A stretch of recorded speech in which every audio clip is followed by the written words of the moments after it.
Just what the hell have I been doing this whole time? When I got home, I found Koizumi waiting by the door. Hi. That smile of his looked a bit fake for trying to greet an old friend. He waved heartily at me, wearing his uniform and carrying his bag, apparently having just come home from school. I want to keep the promise I made to you earlier. That's why I've been waiting for you. I never thought you'd return so quickly. Koizumi continued with his ever-present smile. Can I delay you for a moment? I'd like to take you to see a place. Something to do with Suzumiya? It's something to do with Suzumiya-san. I opened the door and placed my bag in the entrance. Then, after telling my sister who had just come out that I was going to be a bit late tonight, I went back to Koizumi.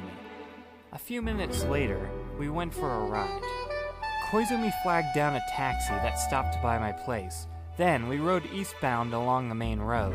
Koizumi told the driver to go to a large city outside the prefecture. It would be cheaper to go by train, but since Koizumi was paying, I didn't really mind. Right. What was that promise you said you were going to keep? Didn't you say you wanted to see proof of my Esper powers? Now's the chance. That's why I wanted you to come. Is there any need to travel so far? Yes. I can only use my powers when certain conditions are met. The place we're headed to now fulfills those conditions. Do you still believe Haruhi is God? Have you ever heard of the anthropic principle? Nope, never heard of it.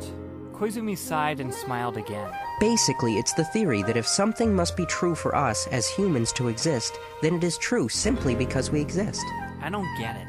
The universe exists simply because it is there for us to observe. In other words, the intelligent life form known as humans learned of the existence of the universe through observing how it was formed and by the discovery of the laws of physics. If humans had not evolved to the present level, then observation would be impossible, and they would have never learned the existence of the universe. This means, whether the universe exists or not, for a human who hasn't completely evolved, it wouldn't make much of a difference. It is because of the presence of us fully evolved humans that the existence of the universe is widely accepted. This is the method of thinking from the human's point of view. Such a strange way of thinking. I mean, the universe is the universe, regardless of whether humans exist or not. You're right. That's why the anthropic principle is not completely scientific, just a philosophical way of thinking. However, something interesting comes out of this theory. The taxi stopped at a red light. The driver was only looking forward. He never bothered to turn around and look at us.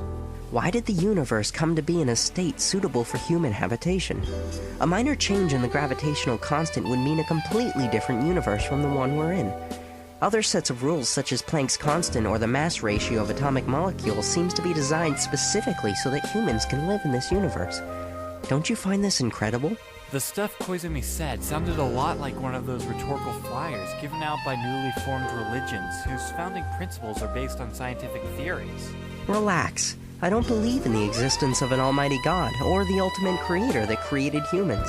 Many of my companions think the same way as well. Yet there's one thing that bothers us. And what is that? The things that we do. Are they as foolish as a clown doing a handstand by the edge of a cliff? The expression on my face then was probably very strange, or Koizumi wouldn't have burst out laughing like he did. I was kidding. I really don't know what the hell you're talking about. I really wanted to tell him, I don't have time to play some stupid jokes with you. Can you let me off? Driver, do you mind turning around? If possible, I'd prefer the latter choice. I'm just using the anthropic principle as a comparison. We still haven't touched on the subject of Suzumiya-san. Don't you think this is strange? Why are you, Nagato, and Asahina also infatuated with Haruhi? I believe that she is a very charming person. Let's leave that aside now. Do you still remember me saying that this world had probably been created by Suzumiya-san? I didn't like it, but I did remember what he said. She has the ability to realize dreams. Can you not be so conclusive? I cannot think like that because right now the world is headed towards Suzumiya-san's wishes. How is that possible? Suzumiya-san always believed that aliens existed. That's why Nagato Yuki appeared. Similarly, she wanted to meet time travelers, so Asahina Mikuru appeared as well. And I appeared before her for similar reasons. And how do you know that? It was 3 years ago. 3 years ago again? I'm sick of hearing that already. One day, I suddenly realized I possessed a specific power, and for some reason I fully understood how to use this power. At the same time, I also discovered others like me had also had their powers awakened, and that these powers were granted by Suzumiya Haruhi. I can't go into details, so all I can say is that I know these things without being able to fully explain them. Alright, even if I believe you have these abilities, I still can't believe Haruhi could have so much power. Neither did I. A mere schoolgirl having the ability to change the world? Sorry, I guess it should be the ability to create worlds, huh? The scary thing now is that this girl finds the world she's living in to be boring. And why is that? Didn't I say it before? If she could create worlds at will, then naturally she can make this world disappear without a trace, and then restructure it according to her wishes. Then, in a literal sense, the world will have come to an end. We can't determine whether this theory is correct or not. Who knows? The world which we believe to be unique has probably been recreated many times before already. I was overusing the word unbelievable so much now that I needed a thesaurus. If that's the case, why don't you just tell Haruhi who you really are? Let her know espers really do exist. If she knew that, I think she'd be really happy. Maybe then, she wouldn't want to destroy the world. Then it would pose a greater problem. If Suzumiya-san believed the existence of espers to be a very normal thing, then the whole world would become like that. All the laws of physics would be distorted, the molecular constant, the second law of thermodynamics, and the rest of the world would all descend into chaos. There's something I don't quite understand. I remember you saying it was Haruhi longing to meet aliens, time travelers, and espers that caused you, Nagato-san, and Asahina-san to appear before her. Yes. If that's true, then why hasn't Haruhi discovered that yet? In contrast, it's just you and me who know everything. Isn't that a little strange? You find it inconsistent? It really isn't.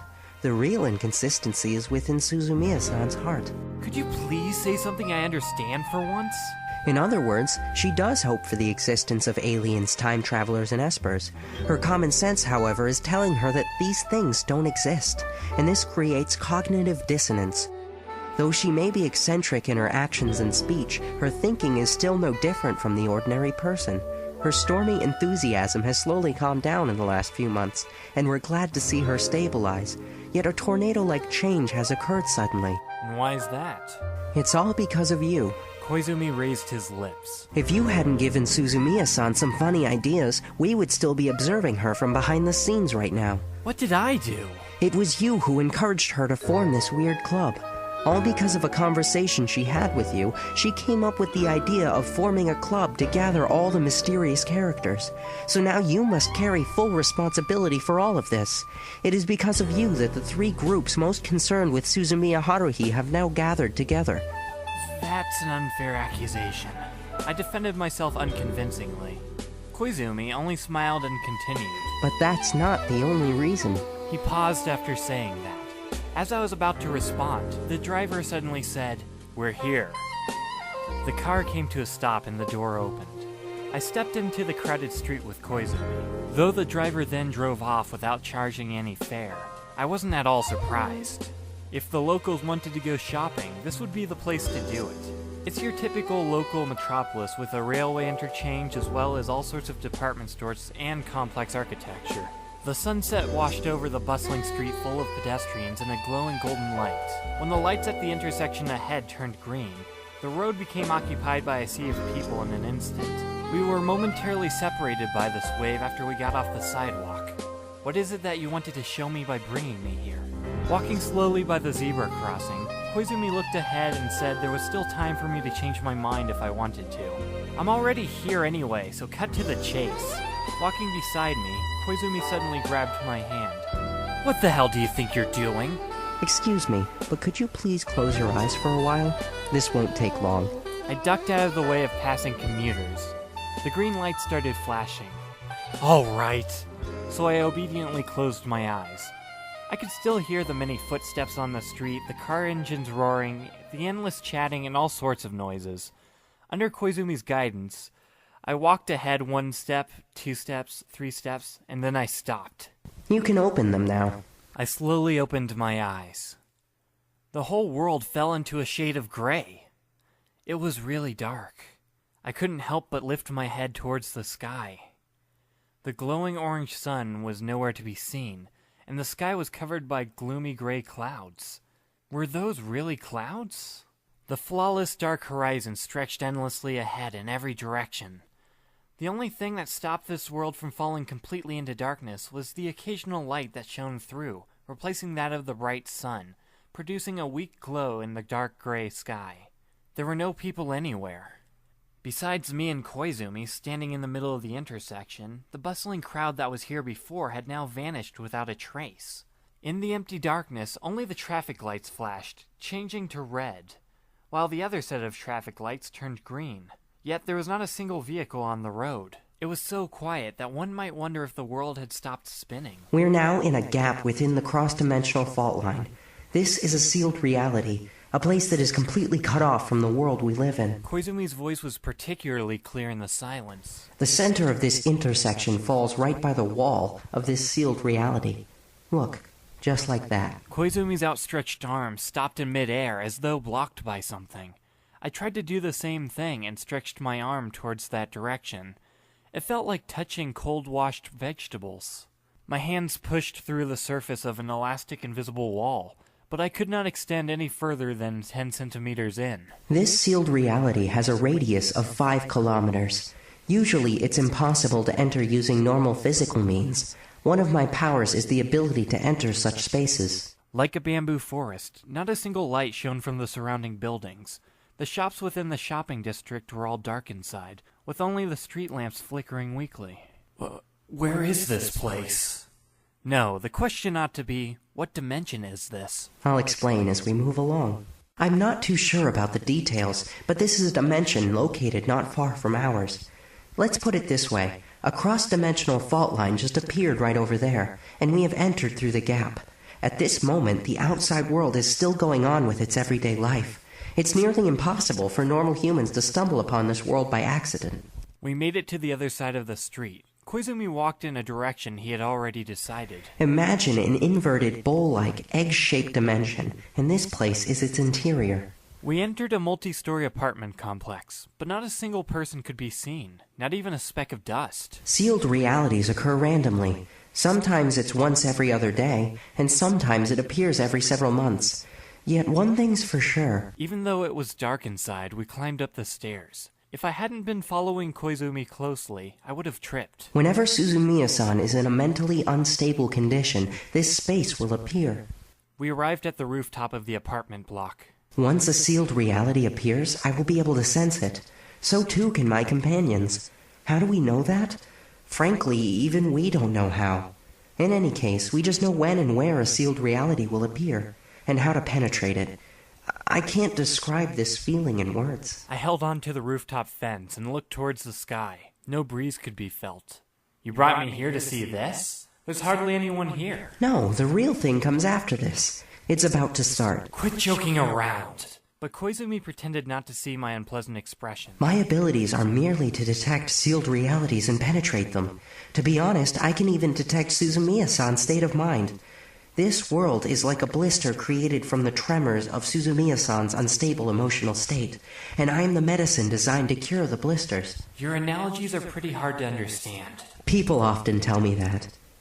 Anyway, you're pretty amazing. You don't seem freaked out at all by the sight of all of this. At that moment, images of Asakura vanishing without a trace and a grown-up version of Asahina flashed before my mind. At this point, I can pretty much believe anything. Suddenly, Koizumi lifted his head and glanced afar. Seems like it's begun. Turn around and look behind you.